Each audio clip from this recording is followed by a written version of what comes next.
베드로가 여러 사도와 함께 일어나서 목소리를 높여서 그들에게 엄숙하게 말하였다. 이 사람들과 모두 예루살렘 주민 여러분, 이것을 아시기 바랍니다. 내 말에 귀를 기울이십시오. 지금 아침 9시입니다. 그러니 이 사람들은 여러분이 생각하듯이 술에 취한 것이 아닙니다. 이 일은 하나님께서 예언자 일레를 시켜서 말씀하신 대로 된 것입니다. 하나님께서 말씀하신다. 마지막 날에 나는 내 영광을 모든 사람에게 보여주겠다. 너희 아들들과 너희 딸들은 예언을 하고 너희 젊은이들은 환상을 보고 너희 늙은이들을 꿈을 꿀 것이다. 그날에 나는 내 영을 내 남종들과 내 여종들에게도 부어주겠으니 그들도 예언을 할 것이다. 또 나는 위로 하늘에 놀라운 일을 나타내고 아래로 땅의 징조를 나타낼 것이니 또 피와 불과 자욱한 연기이다. 주님의 크고 영화로운 날이 오기 전에 해는 변해서 어두움이 되고 달은 변해서 피가 될 것이다. 그러나 주님의 이름을 부르는 사람은 구원을 얻을 것이다. 이스라엘 동포 여러분, 이 말을 들으십시오. 여러분이 아시는 바와 같이 나사렛에서는 하나님께서 기적과 놀라운 일과 표징으로 여러분에게 증명해 보이신 분입니다. 하나님께서는 그를 통하여 여러분 가운데서 여기 모든 일을 행하셨습니다. 이 예수께서 버림을 받으신 것은 하나님이 정하신 계획을 따라 미리 알고 계신 대로 된 일이지만 여러분은 그의 무법자들의 손을 빌어서 십자가에 못 박아 죽였습니다. 그러나 하나님께서는 그를 죽음의 고통에서 풀어서 살리셨습니다. 그가 죽음의 새벽에 사로잡혀 있는 것은 있을 수 없는 일이기 때문입니다. 다윗이 그를 가리켜 말하기를 나는 내 앞에 계신 주님을 보았다. 나를 흔들리지 않게 하시려고 주님께서 내 오른쪽에 계시기 때문이다. 그러므로 내 마음은 기쁘고 내 혀는 즐거워하였다. 내 육체도 소망 속에 살 것이다. 주님께서 내 영혼을 지옥에 버리지 않으시며 주님의 거룩한 분을 썩지 않게 하실 것이다. 주님께서 나에게 생명의 길을 알려주셨으니 주님 앞에서 나에게 기쁨을 가득 채워주실 것이다 하였습니다. 동포 여러분, 나는 조상 다윗에 대하여 자신있게 말씀드릴 수 있습니다. 그는 죽어서 묻혔고 그 무덤이 이날까지 우리 가운데 남아있습니다. 그는 예언자의 힘으로 그의 후손 가운데서 한 사람이 그의 왕좌에 앉히시겠다고 하나님이 맹세하신 것을 알고 있었습니다. 그래서 그는 그리스도의 부활을 미리 내다보고 말하기를 그리스도는 지옥에 버려지지 않았고 그의 육체는 썩지 않았다 하였습니다. 이 예수를 하나님께서 살리셨습니다. 우리는 모두의 유일의 증인입니다. 하나님께서는 이 예수를 높이 올리셔서 자기의 오른쪽에 앉히셨습니다. 그는 아버지로부터 약속하신 성령을 받아서 우리에게 부어주셨습니다.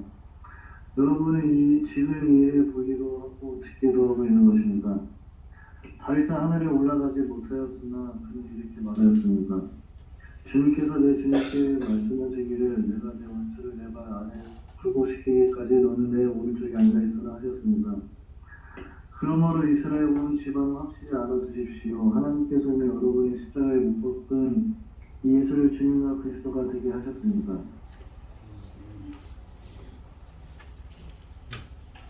경민 형제 수고했어요. 경민이 이제 어제 밤에도 밤새워서 일하고 잠도 못 자고 예배 드리려고 잠도 못 자고 성경 잘 읽어줬습니다. 사도행전 2장 14절 36절까지 오순절 날에 성령님 임하시고 그들이 그 동시통역 외국어로 제자들이 막 말하자 사람들이 다 어리둥절할 때 사도 베드로가 11사도와 함께 서서 그 예루살렘에 모여있는 유대인들에게 복음을 전한 자신들에게 일어난 이 기이한 일의 그 의미를 깨우쳐준 일입니다. 그 주변 각 나라에 살다가 예루살렘에 모여있던 유대인들, 말하자면 이제 민족은 유대인인데 국적은 이제 다양한 나라의 국적의 사람들이 엄청난 기적을 목도했지요.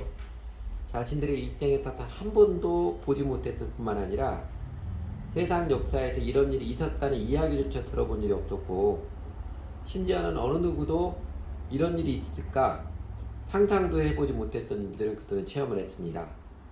그러니까 그것은 예수의 제자들이 순식간에 다양한 외국어를 아주 자연스럽게 말하고 있는 그 모습이었죠.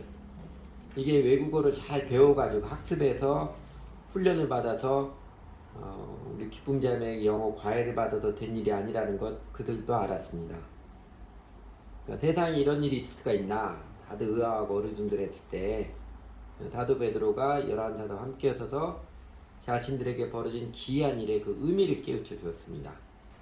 이제 그게 오늘의 본문입니다. 크게 기억하면 베드로가 그 구약의 두 사람의 예를 들지요. 사람의 예가 아니라 하나는 요엘의 예언. 16절에서 21절 보면 요엘의 예언을 인용을 하고 그 다음에 다윗이 찬송한 부분 25절에서 28절을 보면 그 요엘의 예언과 다윗의 찬송을 인용하여서 예루살렘에 모였던 유대인들이 깨우쳐진 메시지는 이것입니다. 제가 몇 가지로 한 5가지로 짧게 다시 본문의 내용을 정리하면 이렇습니다. 첫째는 먼저는 우리는 술 취한 거 아니다. 지금이 아침 9시인데 우리더러 술 취했다고 말하는 것은 그 얼토당토하는 소리다. 아주 사람들이 상식밖의 소리가 나오지 않도록 명확한 논증으로 정리를 해버렸습니다. 그리고 16절에서 36절까지 제법 길게 느껴지는데 사실 매우 짧지요. 16절에서 26절까지 뭐 몇 분 안 되잖아요. 그 핵심 내용 간추리면 이렇습니다. 첫째는 우리에게 이렇게 기이한 일이 일어난 것은 요엘 예언자의 예언이 약속된 것, 즉 하나님께서 말세에는 모든 사람에게 성령을 부어주겠다는 그 예언의 약속이 성취된 것이다. 이루어진 것이다. 성령님이 우리에게 임하여서 우리에게 소통의 기적이 일어난 것이다. 요거를 증거합니다. 그 둘째는 여러분들도 유대인들인 여러분도 익히 잘 아시는 바와 같이 말세에 성령이 임하는 것은 메시아 그리스도께서 이 땅에 오셨을 때 그때 누구든지 그리스도 주님의 이름을 부름으로써 구원을 받은 자들에게 일어나는 것이다. 이거를 증거해 줬습니다. 세 번째로 여러분이 직접 눈으로 보고 귀로 들어서 잘 알고 있듯이 나사렛 예수의 삶과 죽음에서는 하나님께서 요엘서에 예언된 놀라운 기적과 표정들이 이루어진 것이다. 나사렛 예수가 십자가에 달려 죽으실 때 운명할 때 해는 변해서 어둠이 되고 다른 변에서 핏빛이 되었음을 너희도 보고 알고 있지 않느냐. 이렇게 깨우쳐 주었습니다. 어떻게 메시아 그리스도가 그렇게 무기력하게 바보처럼 사람들에게 버림받고 험악하게 죽을 수 있는가 싶겠지만 그러나 이는 다 하나님이 정하신 계획을 따른 것이다. 하나님께서는 예수를 다시 살리셨다. 메시아가 죽어버리는 메시아가 죽음의 세력에게 지는 일은 없지 않느냐. 이게 역설하지요. 그 네 번째로 또 논중한 것은 유대인 여러분들이 최고의 이윤으로 삼고 있는 다윗. 그 다윗일지라도 하늘에 올라가지 못하였지만 예수 그리스도는 부활 승천하셔서 하나님 우편에 앉아 계시다. 그 다윗이 찬양과 경배를 드렸던 그 메시아 장차 오실 그리스도가 바로 예수이다. 예수는 부활로서 그리스도의심이 명확히 드러났고 하늘에 오르사 하나님 아버지로부터 약속하신 성령을 받아서 우리에게 부어주신 것이다. 이걸 증거합니다. 그리고 5번째로 그런데 유대인들은 당신은 이거 제가 안 넘겼군요. 그런데 유대인들은 당신들은 그 나사렛 예수를 십자가에 달려 죽게 하였습니다. 당신들은 잘한다고 이게 하나님을 섬기는 일이라고 예수님을 십자가에 달려 죽게 하였지만 그러나 하나님께서는 그를 다시 살리셔서 예수가 그리스도이심을 확실하게 증거하셨습니다. 여러분들이 무법자의 손을 빌려서 죽게 한 예수 그러나 부활하신 예수는 바로 그 그리스도 성경에서 예언됐던 그 메시아입니다. 이렇게 증거하지요. 5가지로 하니까 여전히 막막하지요. 쉽게 보면은요. 오늘 본문에서 요 33절하고 36절의 결론적 메시지를 잘 요약한 2구절입니다. 하나님께서는 이 예수를 높이 올리셔서 십자가에 달려 죽은 예수를 높이 올리셔서 자기 오른쪽에 앉히셨습니다. 그는 아버지로부터 약속하신 성령을 받아서 우리에게 부어주셨습니다. 여러분은 지금 이 일을 보기도 하고 듣기도 하고 있는 것입니다. 그리고 36절 그러므로 이스라엘 온 집안을 확실히 알아두십시오. 하나님께서는 여러분이 십자가에 못 박은 이 예수를 주님과 그리스도가 되게 하셨습니다. 이 2구절의 핵심입니다. 그러니까 다시 정리하면 한 3가지 정도 메시지죠. 십자가에 달려 죽으시고 3일 만에 부활하신 예수는 구약에 되었는 바로 그 그리스도다.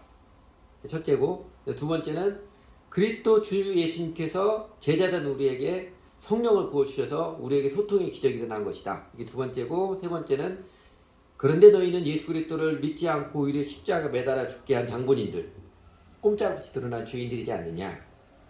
이렇게 깨우쳐 주었습니다. 뭐 의미는 명확해요. 내용은 그렇게 명확합니다.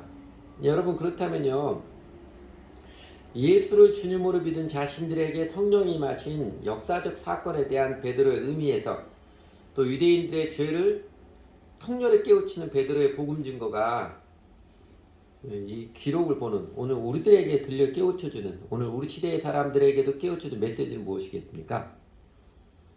크게 두 가지입니다.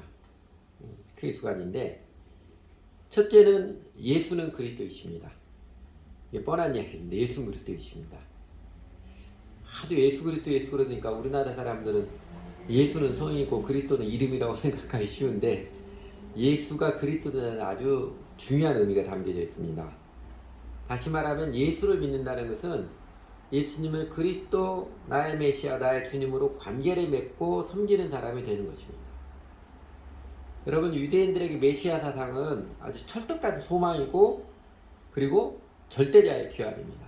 절대적인 통치자의 귀환이 이제 메시아 사상 소망이지요. 유대인들은 오랜 역사를 통해서 알았어요.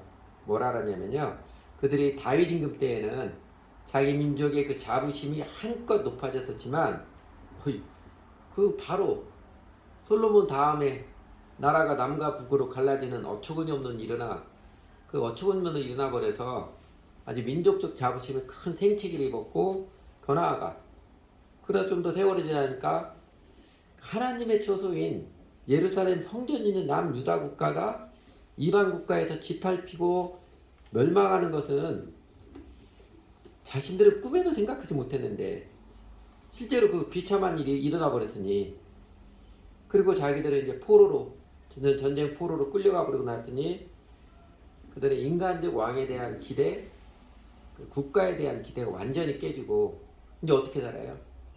이제는 사람들의 눈치 보며 이방 나라에서 분위기 파악하며 상황에 기민하게 대처하는 이제 기회주의자들처럼 살 수밖에 되었습니다.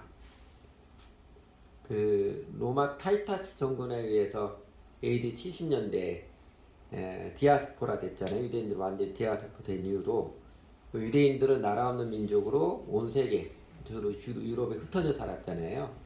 그 유대인들의 특징적인, 유럽에서 본 유대인 특징적인 것도 몇 가지 있었지요.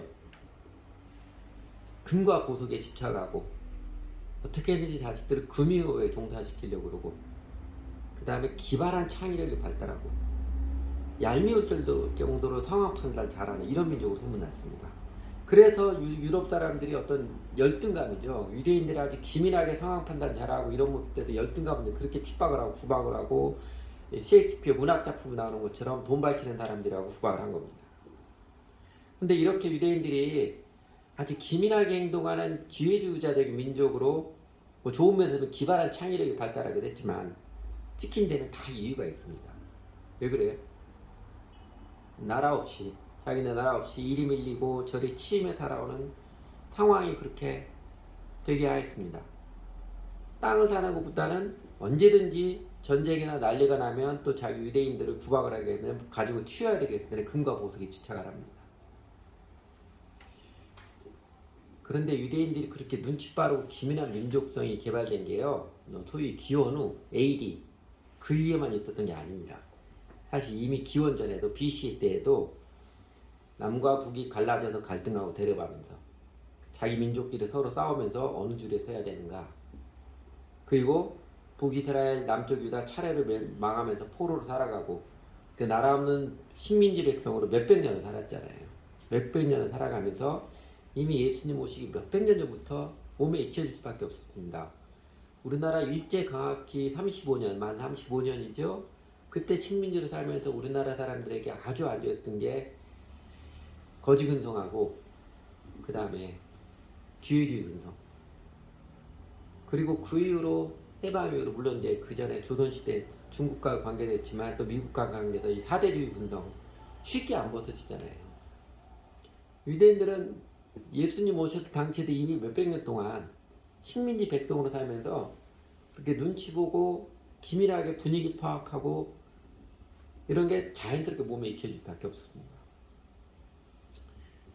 우리나라 백성들이 그 일제 강압기 때 직접적으로 독립운동이 하지 않았어도 우리나라 백성들에면 대한민국 독립이 절실한 소원이 되었듯이 유대인들도 마찬가지입니다. 자신들이 일찍부터 자신들의 왕에게 실망하고 세상 폭력에 시달리면서 예언자들이 꾸준히 새겨주었던 메시아 사상, 메시아에 대한 소망, 그들에게는 온갖 문제의 궁극적인 해결사이고 영원한 구원에 대한 절대적 소망으로 그들에게 깊이 새겨져 있었습니다.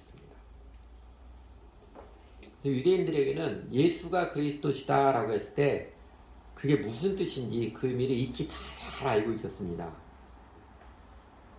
메시아 그리스도라는 것은 개인뿐만 아니라 국가적으로도 모든 문제의 해결사이면서 그 동시에 자신들이 메시아 그리스도라고 했거든요. 자신들이 절대적인 충성을 기꺼이 드리는 숭배의 대상, 하나님을 유일하신 하나님으로 모시고 섬기는 그것임을 잘 알고 있었습니다.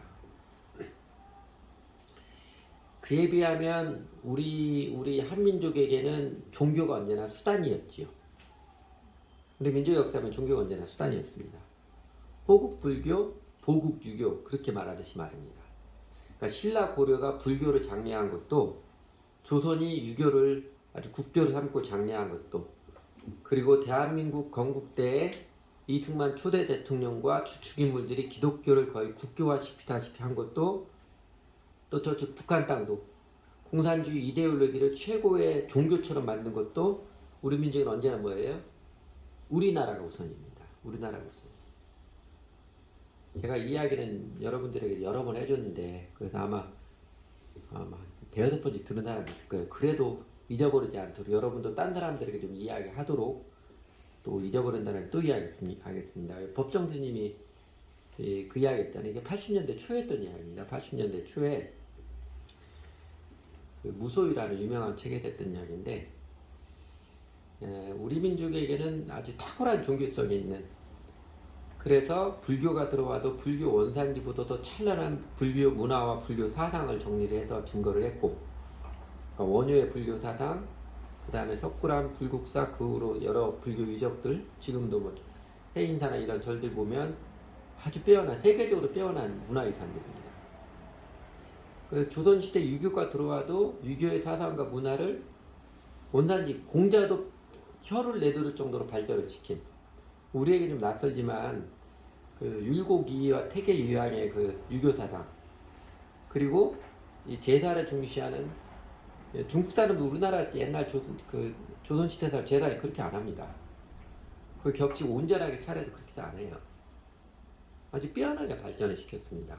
그런데 법정스님이 무슨 이야기를 하냐면 근데 우리 민족에게는 그렇게 탁월한 종교성이 있지만 어느 종교가 들어와도 이거를 샤머니즘화 시키는 기복신화화 시키는 놀라운 재주가 있다고 합니다. 또 불교는 고려는 샤머니즘화된 불교 때문에 망했고 유교는 왜 자꾸 말이 헷갈리는 조선은 샤머니즘화된 유교 때문에 망했고 그리고 법정스님이 그럽니다. 지금은 누가 뭐라 해도 대한민국의 대표 종교는 기독교 그 중에서도 개신교입니다.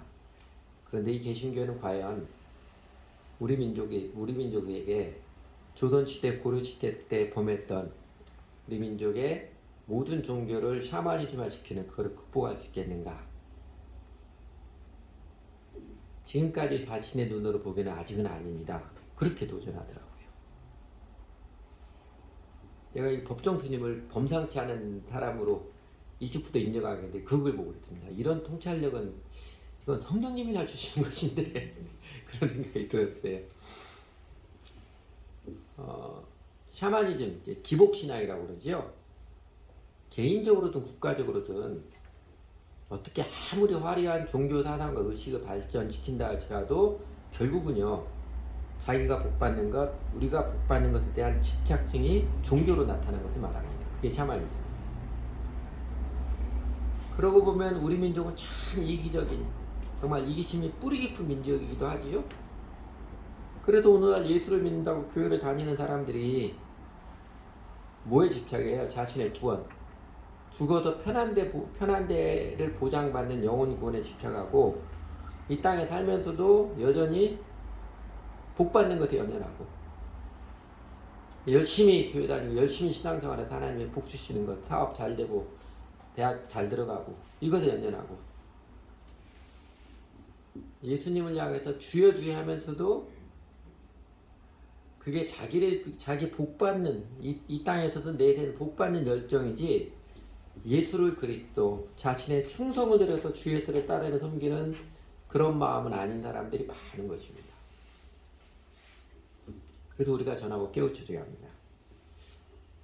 우리 교회 짧은 역사에서 체험했듯이 여러분 우리 교회 지나가게 우리 교회 전에 있다 떠나간 사람들 중에는 정말 나이스하고 괜찮은 사람들이 꽤 많았잖아요. 정말 사회적으로 나이스하고 괜찮은 사람들 많았는데 근데 그들이 말로만이 아니라 실제로 예수를 믿는 것은 예수님의 멍에를 메고 주 예수를 따르는 사람이 되는 것입니다. 이 복음의 진리 앞에서 떠나간 모습을 보았고요. 그리고 그 이후로 지난 10년 동안 우리 교인들 축 줄어들었잖아요. 하나님께서 정말 아무도 생각지 못했던 방법으로 하나님의 방법으로 우리 교회를 돌보시고 교회를 세워가심을 우리는 체험했잖아요. 아직은 시작에 불과하죠. 하나님의 그 부활의 능력이 우리 가운데 이제 시작입니다. 우리 교회의 짧은 역사로도 체험했으니 더 명확히는 여러 번 하나님께서 그러면서 우리를 통해 우리 성경을 통해서 우리에게 깨우쳐주고 확인해 주신 것, 우리의 고정관념을 깨뜨리고 확인해 주신 것. 예수를 믿는 것은 예수님을 주님, 나의 절대자, 나의 하나님, 나의 그리스도로 관계를 맺고 그 그리스도 주 예수님께 충성을 드리는 사람이 되는 것임을 우리가 바르고 힘있게 깨우쳐 줘야 합니다.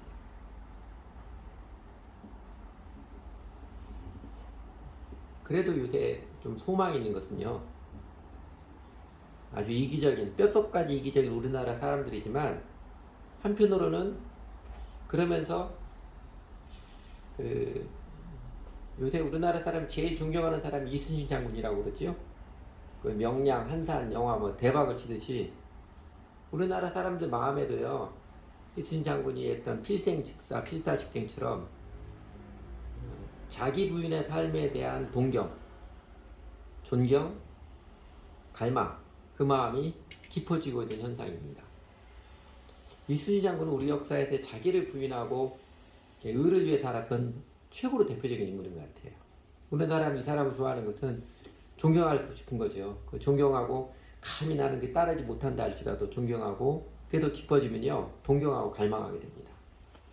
마치 그 로마세 마치는 죄가 많은 곳에 은혜가 크다고 하듯이 이기적인 모습이 노골적이다 보면요 자기 부인의 삶을 살아가는 그 모습에 대한 숭고함에 대한 갈망, 동경 깊어집니다.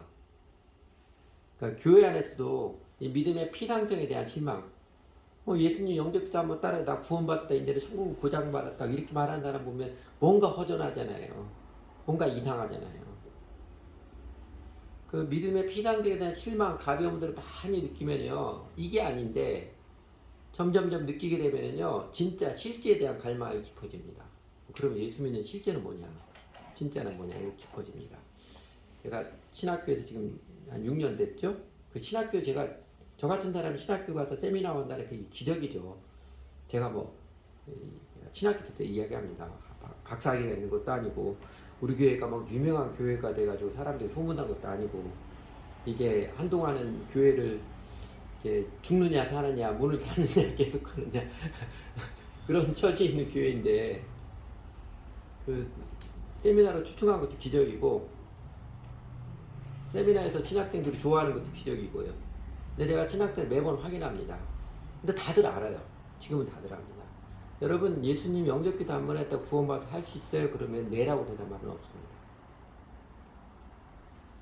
그러면서 신학생들 마음에도 일반 교회 다니는 사람만 해도 요새 이제 대학생 크리스천들 만나면 확인해 봅니다. 교회 안에서 믿음의 피상성에 대한 그 실망, 가벼움을 느끼면 느낄수록요, 그 진짜 예수님이 뭐냐, 그 실제에 대한 갈망 깊어집니다. 그래서 요즘은요, 사실은 정직한 복음을 전하기 참 좋은 때입니다. 아니, 예수를 믿는 것, 예수님의 멍에를 메고 예수님 따르는 것이다. 예수님께 내 인생을 탁하고 이제는 예수님께 충성을 드려서 예수님 제일 사랑해서 예수님 배우고 따르는 것이기 때문에 과연 누가 예수를 믿을까? 그렇게 예수 믿을까? 그런 인간적인 판단이 앞서려고 하는데 아니에요. 물론 세상의 모든 사람이 다 믿음을 갖게 되는 건 아닐지도 모르지만 그 정직한 복음을 듣고 싶어 하는 사람들이 있습니다. 여러분, 예수 믿는 진짜는 이것입니다. 예수 그리스도 나의 주님이십니다. 저는 예수님께 드려진 인생입니다. 예수가 그리스도이십니다. 이 복음이 지금 오히려 먹혀 들어가기 좋은 때입니다. 천박한 표현을 썼을지 모르지만 먹혀 들어가기 좋은 때입니다. 그냥 예수 믿고 빨리 지옥까지 하고 천국은 가야 되지 이거 안 먹힙니다. 그 속보이는 거 다 알아요. 그러나 내가 너를 위해서 있는 삶을 이제는 방향을 돌이켜서 하나님 나라가 이 땅에 있도록 예수를 위해 삶을 그 삶으로 회심하시겠습니까? 이 복음이 먹혀 들어가기 좋은 때입니다. 그래서 우리는 대한민국 교회 이 땅에 진정한 각성과 회개에 참된 부흥이 일어나기를 꿈꾸며 기도하고 그리고 우리 자신들이 예수 믿는 것을 가벼이 여기지 않고 그리고 더 나아가 우리들에게 우리 주 예수의 복음을 정직히 전하고자 하는 것입니다. 두 번째로 베드로가 유대인들에게 깨우쳤던 그 오순절에 성령이 임하신 그 사건의 의미를 깨우쳐준 그 설교에서 우리가 기억해야 될 메시지 두 번째는요. 성령은 예수를 주님으로 믿는 자가 맞습니다. 성령은 예수를 주님으로 믿는 자가 맞습니다. 하나님께서는 예수를 주님으로 믿는 모든 사람에게 성령님을 부어주십니다. 그 요엘 예언자가 예언했듯이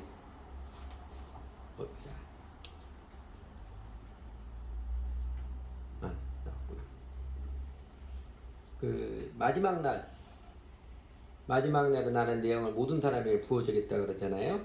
그 말세 하나님께서 모든 사람에게 하나님의 영을 부어주겠다고 약속했습니다. 말세는 예수님께서 이 땅에 내려오신 때부터 지금까지 계속 말세입니다. 그냥 우리 사람들 사회적인 표현으로 우리 할아버지 때도 말세야 말세 그러고 아버지 때도 세상이 말세라니까 이러고 우리도 세상의 끔찍한 모습에 말세 타령하잖아요. 예수님 다 죽었을 때가 다 그때였구나. 말세 타령하듯이 어느 때나 말세입니다. 하나님께서 말세에 모든 사람에게 성령을 부으신다고 하셨는데 이 모든 사람에게 했을 때 소위 그 외적인 조건들, 사회적인 조건들, 성별이든 나이든 자라오는 환경이든 피부색이든 기질이든 이런 외적인 조건 아무런 구애받음이 없습니다. 그죠? 그것에 관계없이 성령은 학교를 다니든 안 다녔든 직업이 무엇이든 간에 얼굴 모양이 어떻든 그 아무런 관계가 없어요. 그러나 하나님께서 성령을 부으시심이 내적인 마음의 상태를 고려함 없이 그야말로 세상의 모든 사람들이 아무렇게나 뿌려지는 그렇게 성령을 다 내려주시다는 뜻은 아닙니다. 성령을 받는데 외적인 조건은 한 개도 없지만 마음의 상태를 보는 내적인 조건은 명확히 있습니다. 오늘 본문의 요엘의 예언, 베드로가 인용한 요엘의 인용의 구절에서 보면 그 맨 마지막 구절 21절이죠. 그러나 주님의 이름을 부르는 사람은 구원을 얻을 것이다. 결국 누가 성령을 받냐면요. 그러나 주님의 이름을 부르는 사람은 구원을 얻을 것이다. 했듯이 그리스도 예수 이름을 부르는 마음이어야 구원을 받고 성령을 받습니다. 여러분 21절 6절이 주님의 이름을 부르는 사람은 구원을 얻을 것이다. 누구든지 주님의 이름을 부르는 사람은 구원을 얻을 것이다 했는데 속마음은 어떻든지 입술로 주님의 이름만 발음하면 구원받는다. 이렇게 가르쳐주는 것이 아니라는 것은 상식적으로 다 아시죠. 상식적으로 다 압니다. 이게 그 뜻이 아니라는 건 다 알아요. 속마음은 어떻든 간에 그냥 따라서 주님의 이름, 예수님 이름만 따라서 하면 구원받는다. 이거 가르쳐주는 거 절대로 아닙니다. 속마음을 관계없이 속마음을 생각지도 안 하고 그냥 주님의 이름만 따라하면 구원받은 것이라고 말하고자 하는 이 얄팍함, 피상성은 오늘의 교회에 사실은 저주스러운 것이지요. 사실은 그것 때문에 복음 전도가 막히는 것입니다. 기도 모임 때 짧게 말씀드렸는데 우리 전상배 선교사 아버님이 돌아가시려고 해서 전상배 들어왔잖아요. 나 아들 보고 살아났어요. 한 열흘 동안 물만 조금씩 아무것도 안 먹다가 아들 보더니 이제 죽도 드시고 말씀도 조금 하시고 살아나셨어요. 그래서 아마 이번 주 중에 이제 어머니가 돌보기 힘들어서 요양원으로 모신다고, 목요일 날 요양원으로 모신다고 그러더라고요. 전남교 동교사가 저에게 이제 개인적인 부탁을 하더라고요.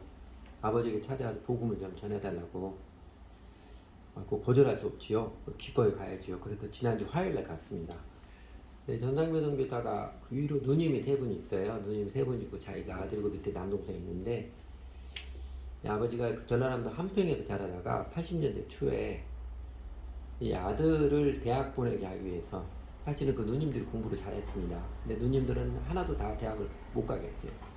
다 취업시켜서 돈을 벌게 하고, 이 아들 대학 보내기 위해서 그냥 무작정 서울에 올라와가지고 노가다 일했습니다.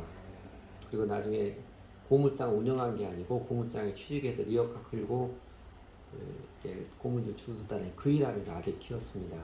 아들이 잘 컸지요. 효자가 잘 크고 대학에 갔는데, 전상배 선교사가 예수님께 헌신하고 선교사라고 하는데 그때 많이 울었어요. 아버지 때문에. 그 아버지 마음에는 청천벽력 같은 이야기죠. 애가 좀 출세해가지고 반듯한 직장에 다니고 돈도 벌고 효대도 하기를 기다렸는데, 어느 날 갑자기 뭐 선교사가 되겠다 이러니까, 그 아버지 제가 그전에도 한두 번 찾아간 적이 있어. 얼굴을 아는데 보니까 가만히 누워 계시고 눈은 뜨고 계시는데 말씀을 못 하시더라고요. 처음에는 제가 누군가 멀뚱멀뚱한 눈빛이었는데, 그걸 제가 손을 잡고, 이전에 그 전남교회 아버지가 저한테 들려주신 이야기들이 몇 개 있습니다. 그래서 그 이야기를 상기시킬 때, 아버님 저 만날 때 이런 이야기 해주셨습니다. 그거 저 기억나면 손을 한번 꽉 쥐어줘 보세요. 손을 꽉 쥐어주시라 했는데, 그러면 또 눈빛이 확 달라지더라고요. 그래서 하여튼 나름 짧게 복음을 전했습니다. 근데 복음 좀 전하는데, 짧게 전했는데 피곤해가지고 누워 계시다 들으니까 눈이 자꾸 감기려고 하는 것 같아요. 그래서 서둘러서 아버지가 아들 정말 사랑으로 키웠던 것처럼, 하나님은 하나님이 제일 사랑하는 아들, 우리 모든 사람을 구원을 이 땅에 내려 보내주셨습니다. 예수님을 주님으로 맞아들인 사람들을, 이제는 예수님을 나의 주님으로 믿고 주님께 의지하는 사람들에게 하나님은 죽음이 다 끝이 아니라 영생과 구원을 약속해 주셨습니다. 그리고 아버님도 예수님 잘 모르지만 아들이 믿고 인생을 바치는 예수님 나의 주님으로 믿고 이제 예수님을 의지하고 예수님께 영혼을 맡기시겠느냐고 물어봤어요. 그래서 그렇게 예수님 믿고 싶은 말이면 아버지 다시 한번 손을 꽉 쥐어줘 보세요. 했더니 손을 이전보다 훨씬 꽉 쥐시더라고요. 그 손을 꽉 쥐는 모습에 감격했습니다. 뭐 교회 나와보신 적도 한 번도 없고, 성경 구조도 제대로 한 번도 보지도 못했고, 물론 이제 아들이 이제 교회 다니는 누님들이 이야기도 조금 했겠지요. 그렇지만 그날 그 아버지가 손을 꽉 쥐는 모습 보면서 예수님이 십자가에 달려 죽으실 때 그 옆에 든 강도, 그 강도가 잘 기억이 났습니다. 그 진정성 예수님이 천국을 약속해 주시는 것처럼 하나님께 또 우리 전사님께서 아버님 마음을 충분히 기억하시겠구나, 감격 들었습니다.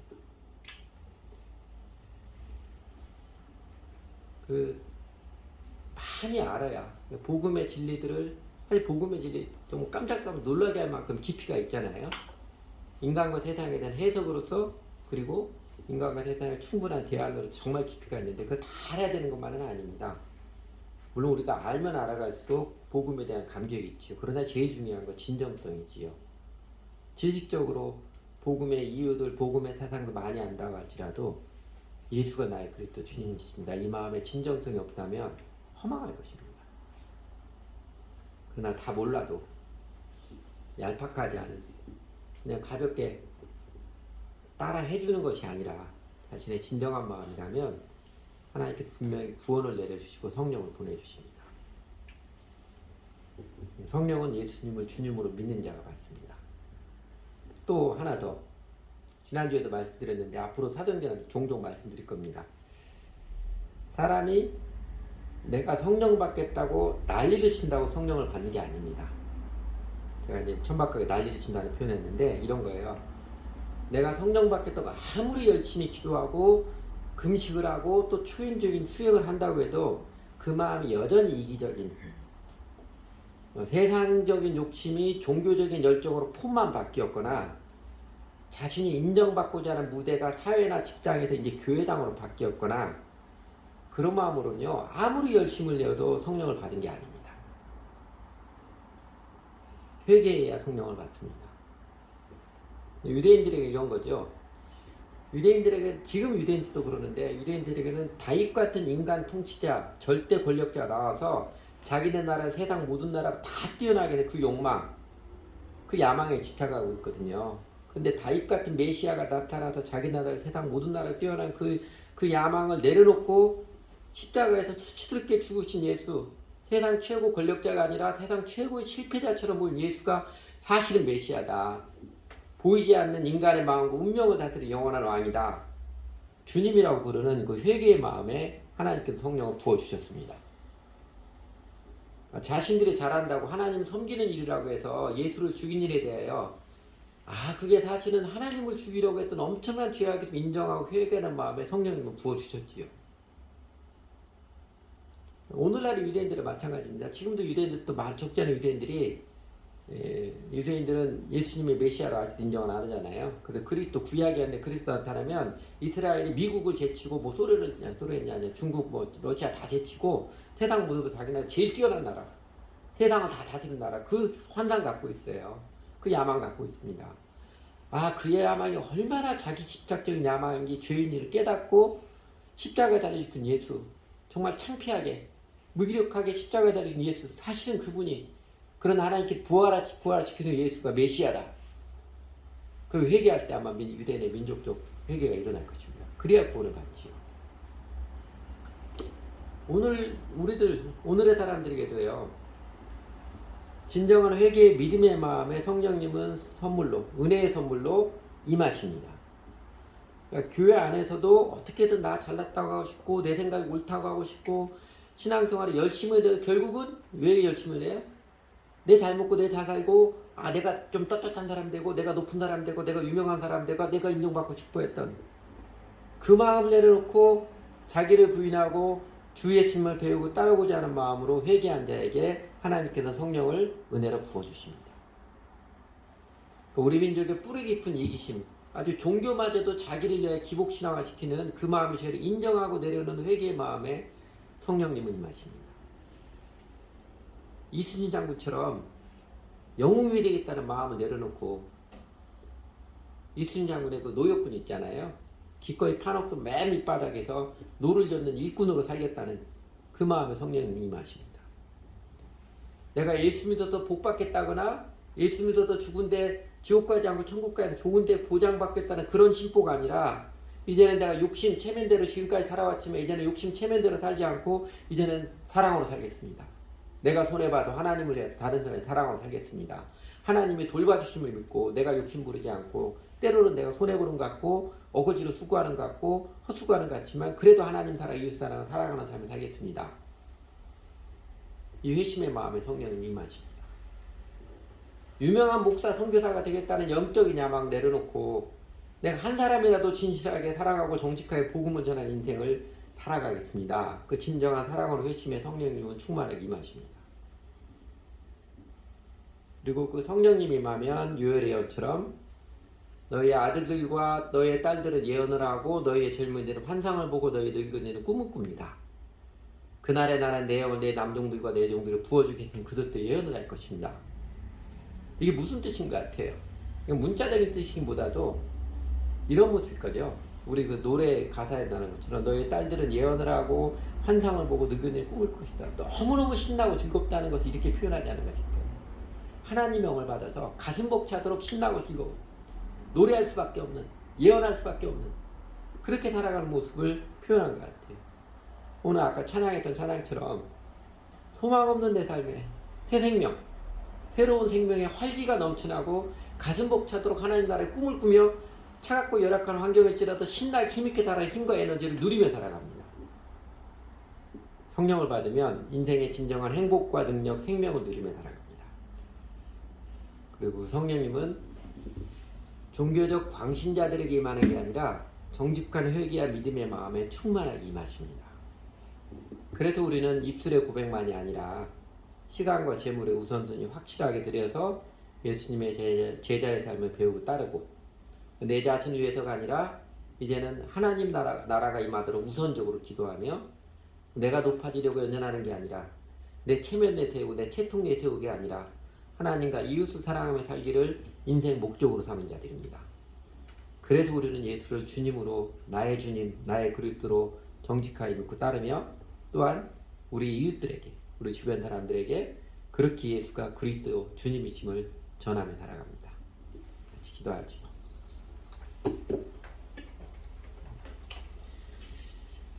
예수님이 그리스도이십니다. 성령님은 예수를 그리스도 주님, 나의 주님으로 모신 자들에게 임하십니다. 하나님의 성령께서 우리에게 느끼고 깨닫게 해주는 부여함고 오늘도 함께 같이 기도하도록 하겠습니다.